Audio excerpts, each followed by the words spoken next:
This is The Joe Gaither Show on BamaCentral.com.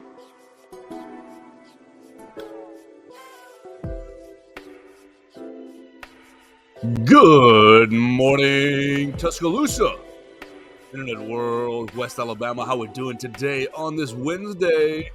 It's the Joe Gaither Show on Bama Central, BamaCentral.com. I am Joe Gaither. You are the listener, the viewer, checking us out on the Bama Central YouTube channel or on Spotify, Apple Podcasts, and Amazon. Wherever you get your favorite podcasts, you can find the Joe Gaither Show on Bama Central. Lots of you guys are doing that, and I really, really appreciate it. I can't thank you enough for sharing the show with your friend. We're seeing the numbers grow. So obviously you're sharing it with someone, and we appreciate that very, very, very much. Let's get right into it today. We are not live in the Derek Daniel State Farm Studios. I am a bit under the weather. I didn't want to take the sickness into the studio. I didn't want to infect Mason and then his beautiful wife, Melissa, dog and cat. Didn't want to spread the sick. So that's where we are. We're sitting at the house.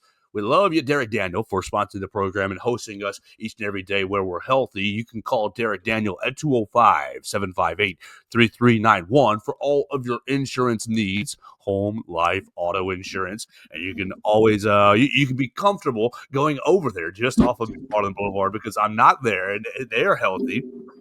Just off McFarland Boulevard, past the Tiger Rock on the left here in Northport, you can find Derek Daniel and his team, Red, Reese, and Victoria. They would love to give you a fast auto insurance quote, or talk about your homeowner's insurance or anything else in the insurance realm. Call and see how much Derek can save you today. 205-758-3391. As we continue and get us rolling here, we invite you on the voicemail line at 205-462-7340, extension 800. You can react to any of the NCAA tournament games. We'd love to take any of your phone calls right there. We'll take your phone calls on this Alabama baseball team. They're about to play number 1 Tennessee this weekend. We'll take your phone calls on Alabama women's basketball taking on Green Bay Phoenix on Friday in the first round, and then Alabama men's will take on Robert Morris in the first round on Friday as well. So you can call us right there and leave us your voicemail on really anything, 205-462-7340, extension 800. With that, Mason Woods. Y'all follow Mason Woods at MAWoods_. How are you, sir? Good morning. Thanks for the audible, and how we doing?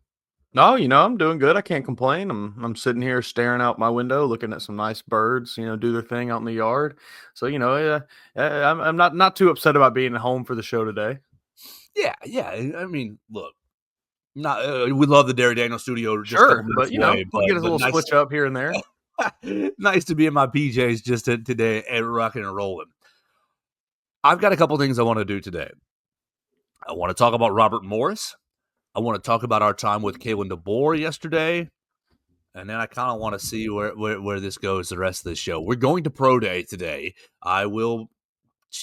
Mason, I'm going to put on a mask and go to Pro Day. And go watch Jalen Milroe throw the football a little bit. So we'll probably say we'll talk about that at the end there. A little interesting Jalen Milroe news this morning. I don't know if you saw it. Tell him. I saw it. Tell him. He had him a nice fancy dinner last night with some Pittsburgh Steelers. I don't know if Mike Tomlin was in attendance or anything but I know it was some Pittsburgh Steelers representatives that he was at dinner with. So they hold the 21st pick. Who knows what that means for the first round? Don't do it, Steelers. You know what? Do it. It might work for them. Because I think Mike Tomlin could probably. I mean, Mike Tomlin he'll win 8 games with Jalen Milroe. Exactly. You think about Steelers quarterbacks in the past. Cordell Stewart is like the first Steelers quarterback I ever remember. 96, 97, 98. I can remember him in the Super Bowl against the Cowboys, right? Cordell Stewart, Antoine Randall immediately come to mind. Both of those Pittsburgh Steelers, both those jokers couldn't throw the football worth. Okay, that's not nice. Both those guys were limited in the passing game. We'll say less than adequate on the football side, on the throwing side, but incredible athletes. Sure. And the Steelers gave them both careers. I mean, of all the places he could go, I don't hate that of his landing spots. I guess I don't know. Has it been confirmed whether or not they're running it back with Russell Wilson next year? Didn't they? Isn't he I gone? know Justin Fields is on the Jets now. Yeah. Russell Wilson, what are you up to? It says that he's currently still with the Steelers. Okay, so it seems like maybe they're just going to be running it back with Russ. I mean, I can think of worse guys to sit behind if you're Jalen Milroe. Certainly, Russell Wilson's had a lot of success in his career. I understand the last few years have not gone exactly according to plan, but he's still, if you look at his whole big picture of his career, he's still a pretty good quarterback in the NFL in the grand scheme of things. So that would be a good landing spot for Milroe, I think. I would advise a lot of teams against maybe throwing a first-round pick at Jalen Milroe because there's going to be talent that will better suit your team on the board. But hey, if you can make it work, make it happen. Okay, so let's go right into pro day since we're here. We don't need it. We don't need a pivot. I've got my little pro day email. Let me find it. I've got everybody who is competing. Oh, that's all yesterday. Like, goodness gracious. My yesterday went into the tank after we talked to Kalen Deboer. We talked to Kalen Deboer, and like I was feeling chills down my spine sort of thing. I said, all right, I'm getting out of here. So I went to the tank. Here we go. There it is. Pro day credentials. No, I've already got my pro day credential. Alabama football. There we go. Was it Alex Thompson who sent it to us? Alex Thompson. I mean, honestly, there can't be too many people competing, is there? I mean, less Pro than day 10 schedule. Oh my players in the gosh. draft There we this go. year. Tyler Booker, James Burnham, Jihad Campbell, C.J. Dupree, Nealon Hibbett, Jalen Milroe, Malachi Moore, Graham Nicholson, Robbie Oots, Quindarius Robinson, and Tim Smith. Okay. Are all competing at the pro day. At 10 a.m., they'll do height and weight. 10:15, bench press. We'll do vertical jump, broad jump, 40s at 11:15, agilities, and position drills at noon. TBD, 15 minutes each. So we'll get 15 minutes of Jalen Milroe throwing it to Robbie Oots and C.J. Dupree. It's going to be weird not seeing any Bill Belichick at the pro day. Well, yeah. This is going to be the first year I feel like he hasn't been there. I guess maybe he wasn't there last year. I wasn't there, so I don't know. But him and Saban were tight. Obviously, with the Patriots for so long, it'll be a bit of a new experience. I just want to kiss you. They just got rid of you. Oh, Bill Belichick. Hey, he landed on his feet. That ball. He didn't flatten that ball. No, he did not. It was Tom Brady. You didn't Spygate. Nope. I love that clip so much. That was all. Bill Belichick had nothing to do with any of those things. Clean record. Oh man! Who can make any money? Who can make money today for pro day? I mean, look, we know who these jokers are, right? Yeah, I don't. We know who these jokers are. You know who can make money? It's Tyler Booker. I guess so. You go out and just really do some, show some impressive feats of strength with the bench press. Maybe throw a decent 40 time on the board. Yeah, he had nice agility drills. He had a horrible 40 time at the combine. And a horrible, just athletic kind of score at the combine. He looked good in the positional drills, and we've seen him look great on tape. But Abby and Bruce are fighting like crazy behind me. We see him, he had a horrible day at the combine.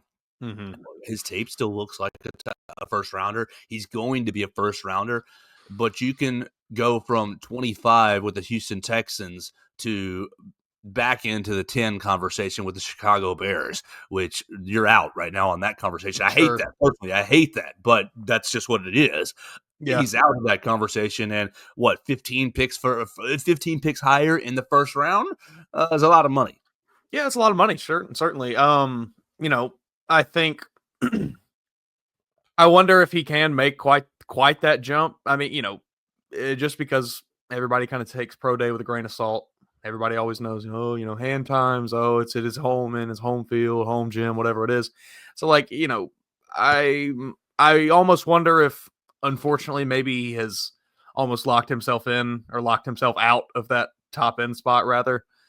But I don't know. A good performance, certainly. I mean, it always gets people buzzing. I also think it's hard, though, just given the position, it's hard to really do anything that's like outwardly like, oh my gosh, this guy's awesome, because he's an offensive lineman. You see it on tape. You watch him play football, and that's kind of where you determine whether or not he's good at the game. It's not like he can go out there and do the little roll out to my left, flip my hips, fling the ball 60 yards downfield and get a big Twitter clip that everybody goes crazy for. He didn't really have that opportunity. He's not out there like blocking in full pads, so he's not going to be like pancaking people or anything. His best option is to just show off some good footwork and run a 40 that is so much faster than his one at the combine. You have to at least accept it was a better time, because that was really bad. Yeah, these Alabama players are kind of in a hard position, because you look at the list I just rattled off. It's a bunch of positions that the NFL is just like, offensive guard, punter, tight end, safety, interior defensive lineman that's not a superstar. Yeah, it's they're kind of all in those weird spots that have kind of been put on the back burner in recent years in favor of your quarterbacks, wide receivers, cornerbacks, etc., edge rushers. You can even throw in there like Jahad Campbell is your only player really with that kind of upside. I think he's going to end up having probably another good day, and I think he's going to keep going up draft boards. I hope so for him. In the top 15, I think he gets picked in the top 15. I could definitely see that. I have said this for months now. I still would just love to see him go to the Bucs, just because I think it'd be such a good fit, and I think it'd be so good for him. But I don't think he's going to make it there. I think you're probably right. He probably, given the combine performance, given what he will probably do at Pro Day, he will likely find himself in that top 15. Like, you got Tim Smith, who plays kind of a premium position, but he's not a premium player. And same with Quandarius Robinson, premium edge position, but just not more of a jag, just a guy. So we'll see what those guys do today. I'm not really that fired up about trying to stir up storylines or controversies or pump anybody. I'll go. We'll watch it. It'll be great. But you see James Burnett bomb some punts, get himself drafted. That's what we need. Well, you want to go right there, James Burnett. We can use him as a transition point to yesterday with Kalen Deboer. Kalen Deboer, where did he say what Kalen Deboer said? Yeah, perfect. Let me type in Control F. Burnett, the Aussie leg. He talked about specialists yesterday. Kalen Deboer. I've been pleased so far. He's talking about Connor Talty. I think Connor last year, you see him, blah, blah, blah. I don't care. What he ends up getting to is Alex Asparov. With Alex being hurt, we don't have our full group of punters, but I like what I see there. Burnup's going to be tough to replace. I don't know if there's another Burnup right now, because he's just different. He's the best I've ever been around when it comes to punters. Wow. That's high praise. I mean, Burnup was a great punter, don't get me wrong, but I don't really know that there were a ton of moments where I ever came away thinking like, oh, wow, this guy's one of the best punters I've ever seen. I always just thought he was in that, probably in that like top tier of punters in college football, but never like, like J.K. Scott. You saw it with J.K. Scott. Like, this guy is an elite punter. I mean, it felt like every other kick he was pinning teams inside the 10, inside the 5. I don't know that we saw as much of that with Burnip. It was more just kind of, I mean, he consistently kicked the ball deep, but didn't really pin people as much, it felt like, maybe. Yeah, I was going to ask you, but you kind of already hit it. Do we only feel that way about James Burnip because it's juxtaposed right next to J.K. Scott's career? Like, sure, bam, that's bam. very possible.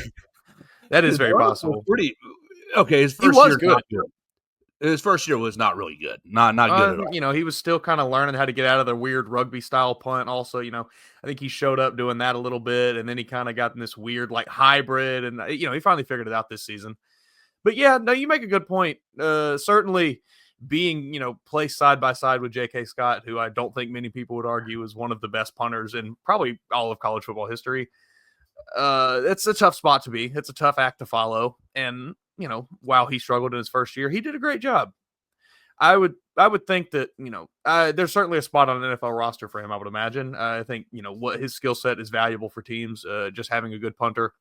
I mean, I feel like I see this question get thrown out every draft season, and someone asks like, if you could have a punter that you would guarantee pin a team inside the 10 every time he kicked it, would you draft him in the first round?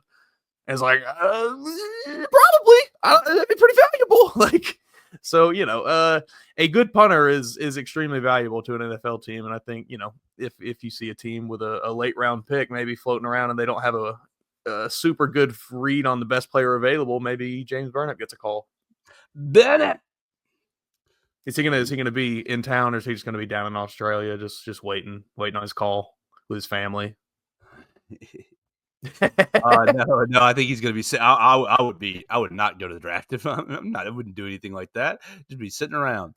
Everett Osborne joins us on the Facebook. Mason Woods for defensive coordinator. Joe Gaither, offensive coordinator. That will sell season tickets. I would get mine. Oh man, what's the number one defensive play for Mason Woods? Are you engage 8? Yep, we'll go and get. Yep. Yeah, I tell you what, you give me like I can maybe coach an interior offensive line. That's about all I'll give you. We're running maybe if it was like a middle school team. We're running halfback power every play. Left. I tell you what, right. Left and then right. You put us in charge of about 33 middle schoolers. That team's going at least 8-2 at worst. Yeah, we're gonna make them believe that they're the toughest SOBs in the world, and they're gonna run quarterback. They're gonna run power left and power right. Yep, that's what we're gonna do. It'd be beautiful. All right, Mason Woods. What else did Coach Caleb Deboer say yesterday caught our attention? Honestly, all right. He talked about spring break. He talked about apprehension, spring break, running back issue, Draylon Washington, quarterback runs. Assessment. A lot of it was about Ryan Grubb. Oh, just how comfortable are you? Cole Adams, Lazio. Do people expect him not to be comfortable with Ryan Grubb? Like they have a well documented history together. I get that they spent a year apart, but folks, this is not like the guys know each other pretty well. More Ryan Grubb. Okay, all right. There we go. The two things that stood out to me. Y'all would coach Pee Wee. He says, y'all would coach Pee Wee, and I would be there. Says Everett Osborne. Heck, hey, if everyone wants to watch coach Pee Wee football, that's great. We'd be the meanest team out there. The wide receivers that we talked about yesterday and Wilkin Formby. It seemed like Wilkin missed a day or two of practice just for illness. Okay, no big deal. But seems like that we're not doing the hooey that we did last year where – we don't have a left tackle. Well, Caden Proctor's transferred out. We're rotating everyone in and out at left and right. Elijah Pritchett, you're playing left. Maybe you'll go back to right. Wilkin seems like he's staying mostly at right through the spring. And I just what I gathered in that moment, I mean, he was complimentary. He said the right side is kind of our veteran side now. Jaden Roberts and Wilkin Formby. You go center to tackle. You got a pretty experienced group right there. So your thoughts, Mason Wood. What this does, Wilkin's playing right. You're going to throw in a couple other guys behind him here and there. But your left is wide open without Caden Proctor. That's okay. You're still using it as a place to just rotate all kinds of guys. Two things. First, keeping Wilkin at right through spring, and who's your favorite left tackle not named Caden Proctor? I mean, I love keeping Wilkin at the right. I think this is something we've kind of talked about for a long time on this show, how much both of us disliked the just seemingly unnecessary shuffling of offensive linemen around when you could have just gotten somebody who you knew in the future would be playing that position and gotten them the reps early. Wilkin, we knew from the moment he stepped on campus, he was probably going to be a right tackle. It didn't make a lot of sense to throw him over on the left side when we knew he's going to wind up on the right. So I'm glad that he is getting to stay somewhere, stay there where he can get comfortable and get more reps and just become a lockdown on that side. As for the left, and, I have not been to any spring practice, so I've not been very privy to what's been going on, what the rotations have looked like. But, I mean, I'm going to have to just continue to ride the Jackson Lloyd train. And I want to see him. I want to see more reps for him at the left side because I think eventually he is your answer on the left side once Caden Proctor's gone. So I want to see Jackson Lloyd getting as many early reps as he can, getting as comfortable as he can in that spot. I mean, as for other options, I think you brought Cam Dewberry in. He's more of a guard, though. Let's see. Who am I missing now? Micah DeBose. You got you got Micah DeBose. Yeah, that. You got Mal Waldrop, who's doing a little bit of that, but mostly right now you're looking at Jackson Lloyd. You look at that's Arkansas who I am Newblum. most excited for. I did forget about Arkela Newglum. That is another guy who, me and you both were a little confused when he decided to join the team, decided to transfer here. But I think we both kind of immediately looked at it as like, oh, well, maybe this is a guy that they view as a high ceiling kind of player with a lot of potential. So, if he unlocks that potential, maybe he finds himself in that spot. But I really like Jackson Lloyd going ahead and getting as many early reps as he can because, like I said, I think he's your answer there after Caden Proctor's gone. Yeah, I'm with you there. I think that Caden Proctor, your most ideal situation is that Proctor has a strong season, goes 15, goes 12 or so in the NFL draft next year, and Jackson Lloyd / Micah DeBose, Michael Carroll all kind of knife each other for that position. All right, so on the show yesterday, let's wrap up the football right here, and then we'll get into the NCAA tournament. Excuse me. On the show yesterday, we talked about wide receivers, Latia Brooks and Derek Meadows. Does your answer was I okay? You said Brooks, and I said Meadows as our as who we're more excited about. I think my answer changes a little bit after Kalen DeBoer's discussion yesterday. Kalen DeBoer said basically, Derek Meadows, you can see him from anywhere on the field. I mean, he's 6'5". He's 6'5". But then he very, very physically impressive. compliments Latia Brooks as far as, just get the ball in his hands, whether it be in, right a yard away from the line of scrimmage or 99 yards away from the line of scrimmage. Seems like they're very excited about Latia Brooks. Yeah, I think I think DeBoer kind of laid out some of the reasons that we were talking about yesterday, where he can be kind of that safety net option where, yeah, like he said, just get the ball in his hands and he'll make things happen. He talked about him kind of doing the extra things, doing the little things right, taking that extra step, catching those balls. What do you say there? Out of his reach, the out of body balls. I think he called him. He was catching, very, very excited for what he can do athletically. He's we obviously know how fast he is. We know how much the production he had in high school. So I just think, he will be a kind of just that safety net option that will kind of always be lurking around under there. And there's Lutz here, dump it off, and he runs off for 30 yards. I still like Derek Meadows a lot. I still, think him and Isaiah Horton may be splitting some opportunities just because of the similar body type. And, I don't know that you really get those guys on the field at the same time, except for very specific situations. But Lotier Brooks, I feel like, is a guy that you can have on the field almost any play.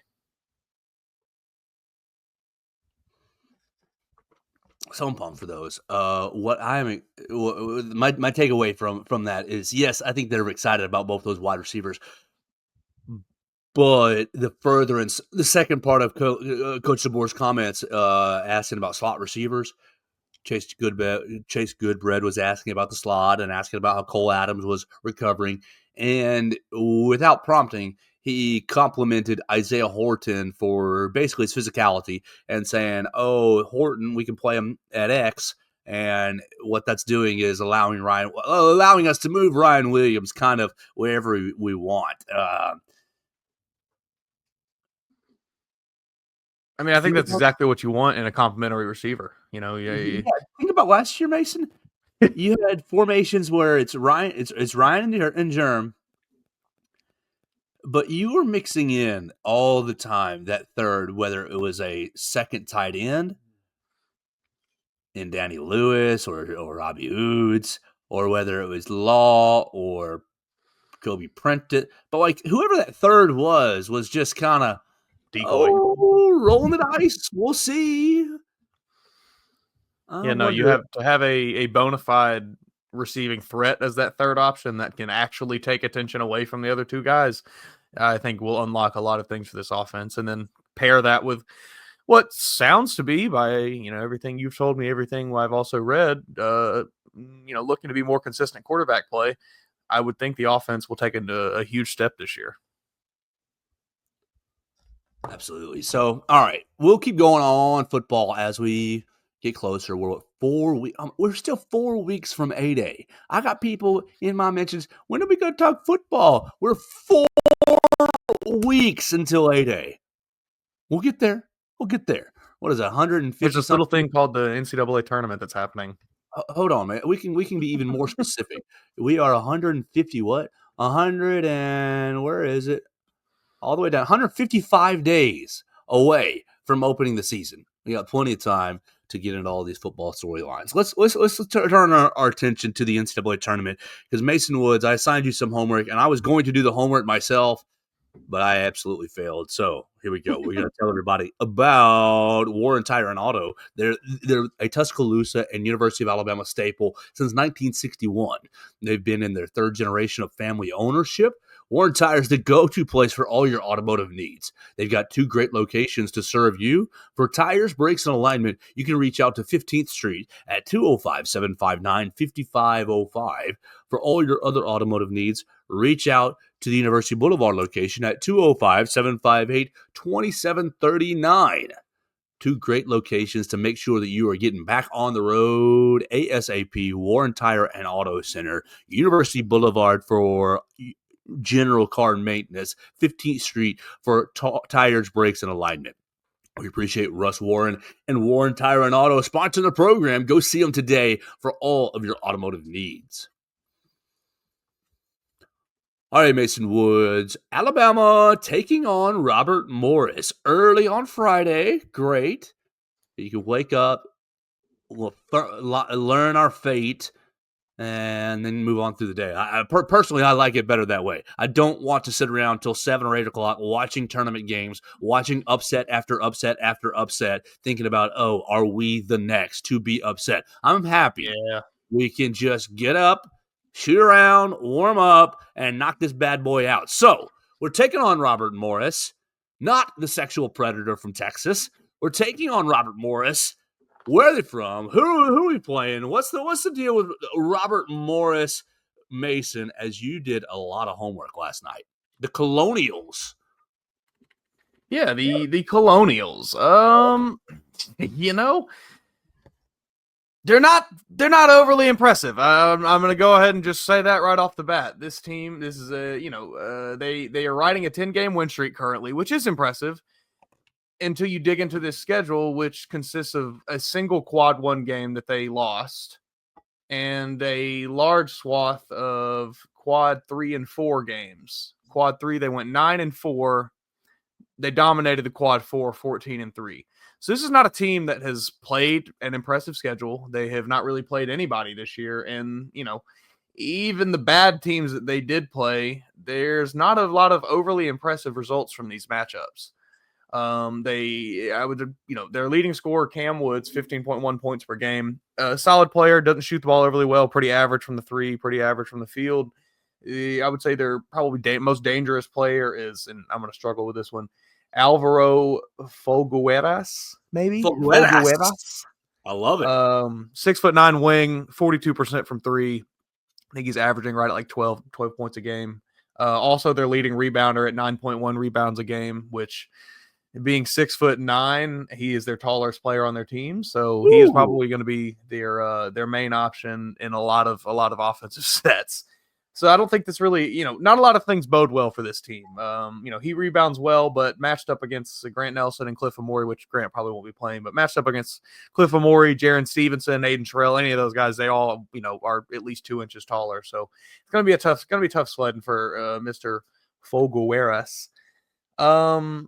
Let's see. What do I have here? Number 138 in KenPom to Alabama's number 6 in KenPom. They are the 171st offense in the country, 133rd defense in the country.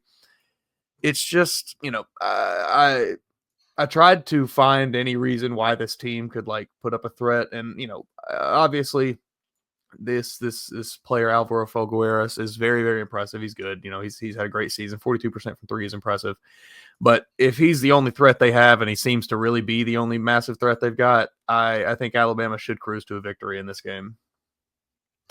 Yeah, based on what you're telling me, and based on what I'm seeing for old Kenny Pomeroy and these numbers, I'm expecting a very comfortable win on Friday. We got a line yet on this game yet? 20. No, I hate you, college basketball, because they always. Oh, there it is. Yes, there it is, right there. Oh man, Mason, what if I told you Alabama opened as a 20.5-point favorite and is now a 23.5-point favorite, up by 3 points. Whoo-wee! Wow, that is spicy. I mean, I think Alabama absolutely should win this game by that kind of margin. Would I put my money on that? Probably not, just because that is such a massive gap. Well, this tempo that they're playing with tells me that this is going to be a terrible day for them. I mean, 140th in tempo. Your defensive rating is not good. 133. I mean, that's the problem. You're going to go 133 in defense. I mean, Alabama, what's the number? 120, 125? Oh, yeah. They're going to score a lot.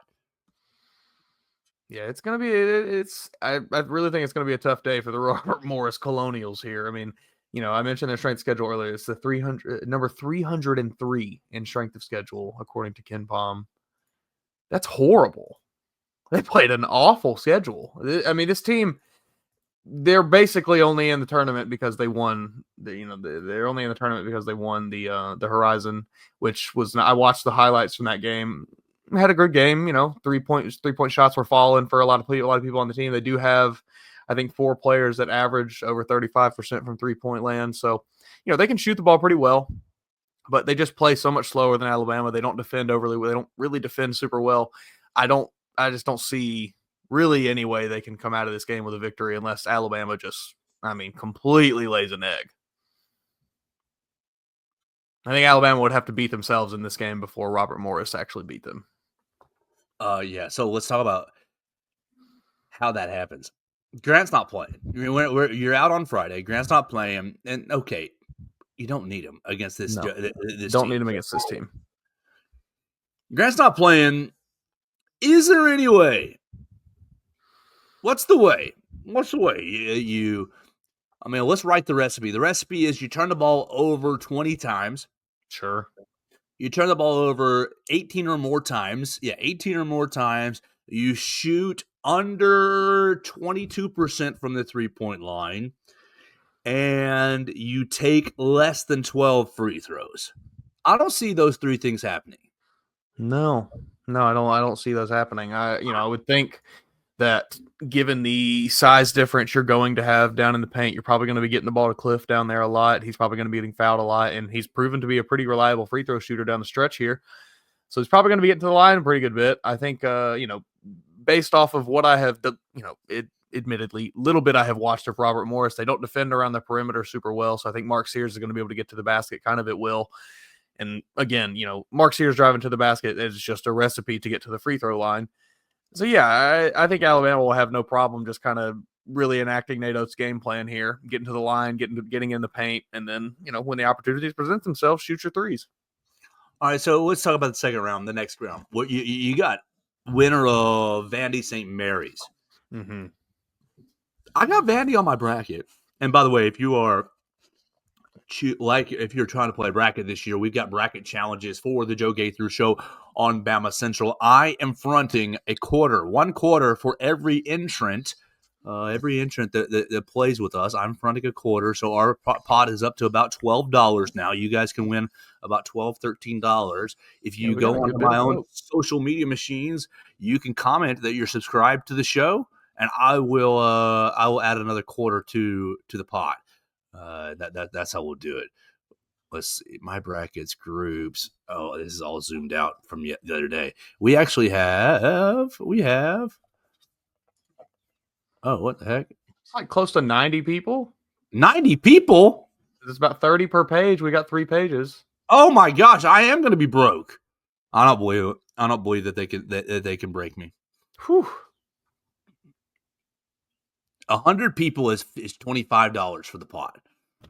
So I don't think they can break me. I think that they still got room to grow. What we really want is for all those 90 people to also subscribe to the show. That's what we need. Go to either the Facebook or the Twitter machine and comment their screenshot of them showing I'm subscribed to the show, and that will double the pot pretty much immediately because the next quarter.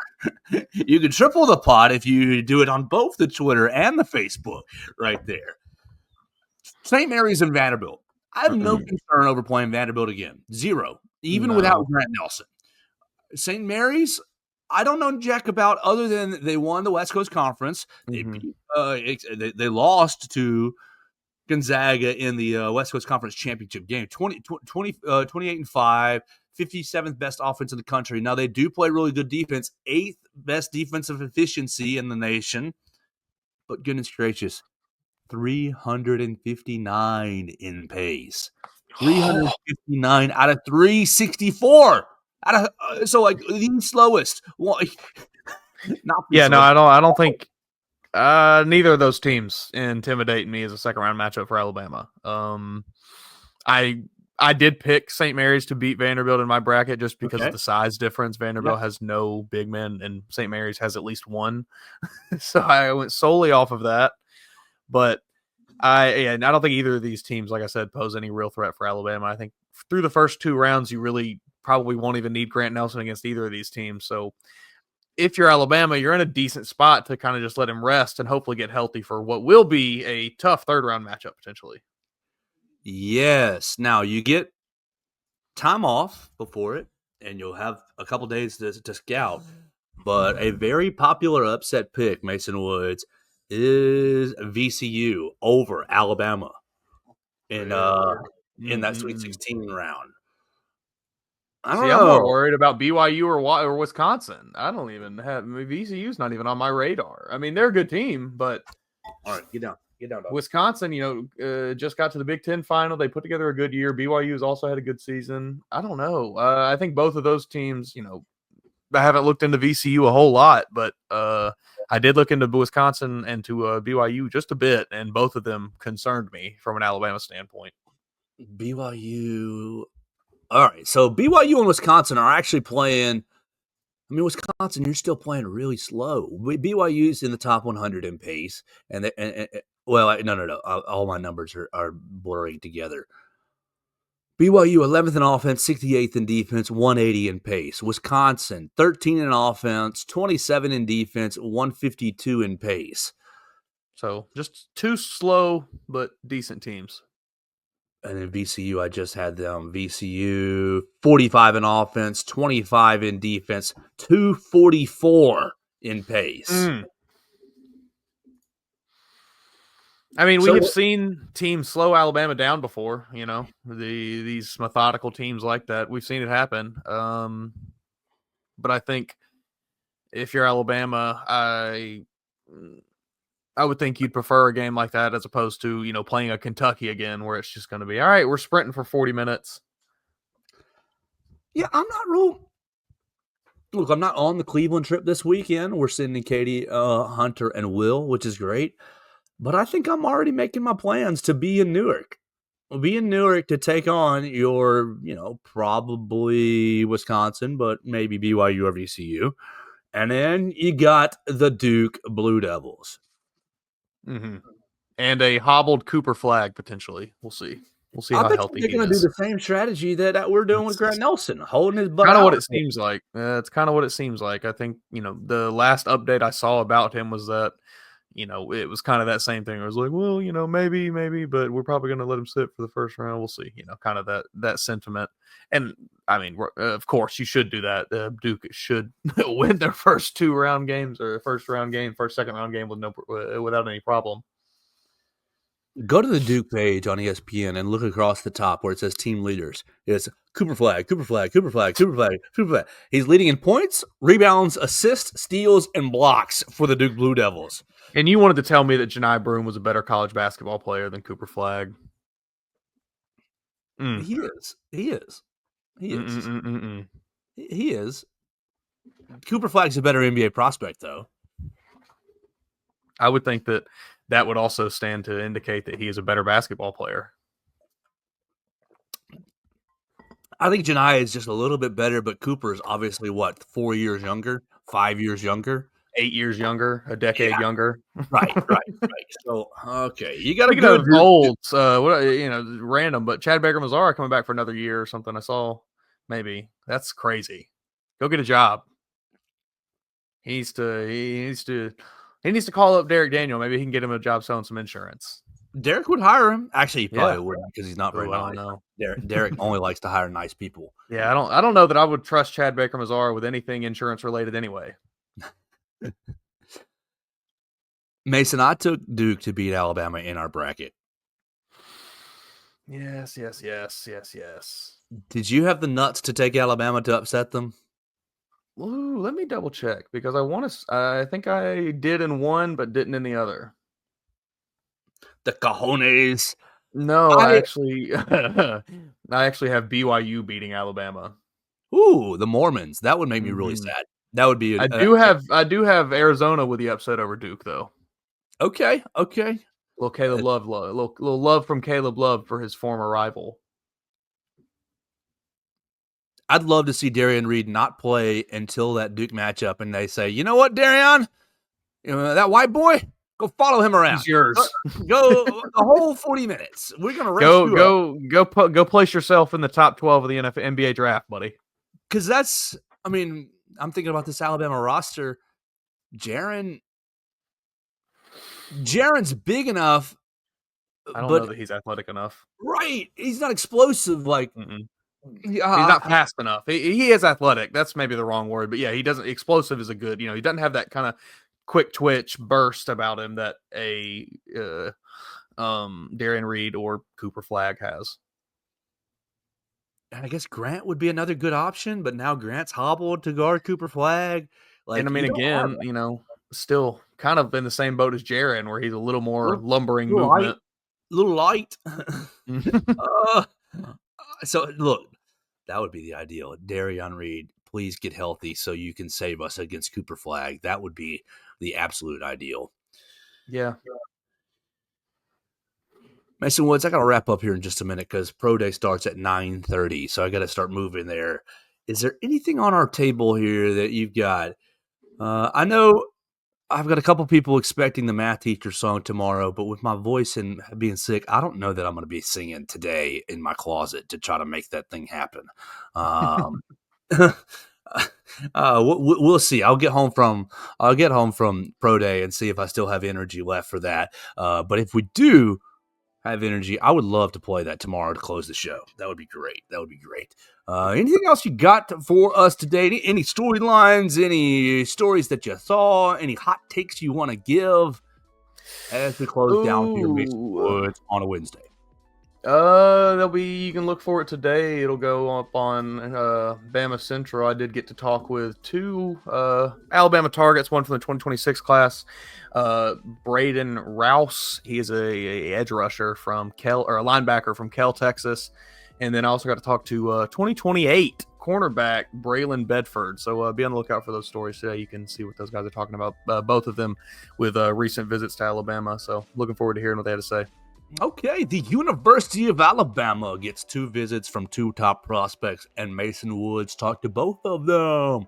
So you're going to check that out on BamaCentral.com today. Mason will double down with those young men, asking if they want to be on the show in the next couple of weeks or so, and we'll have a lot of fun on a Wednesday. We'll get out of here, go to see Pro Day. Mason, okay, here we go. How many footballs, I'll count, how many footballs will hit the ground during Jalen Milroe's passing exhibition? Over under 2.5.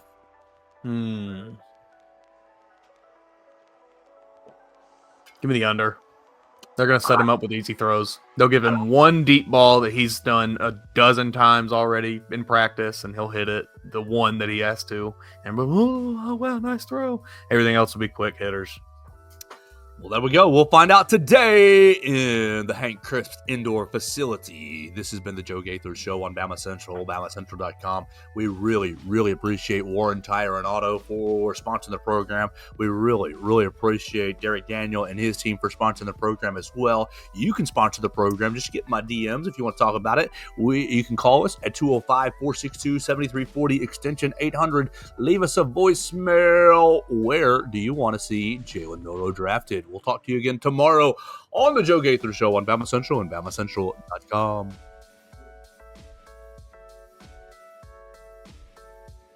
Thanks for joining us on today's edition of the Joe Gaither Show on Bama Central. Keep up with Joe on all his social media pages at Joe Gaither6. Subscribe, rate, and review the show on Spotify and Apple Podcasts, and be sure to read us daily at BamaCentral.com.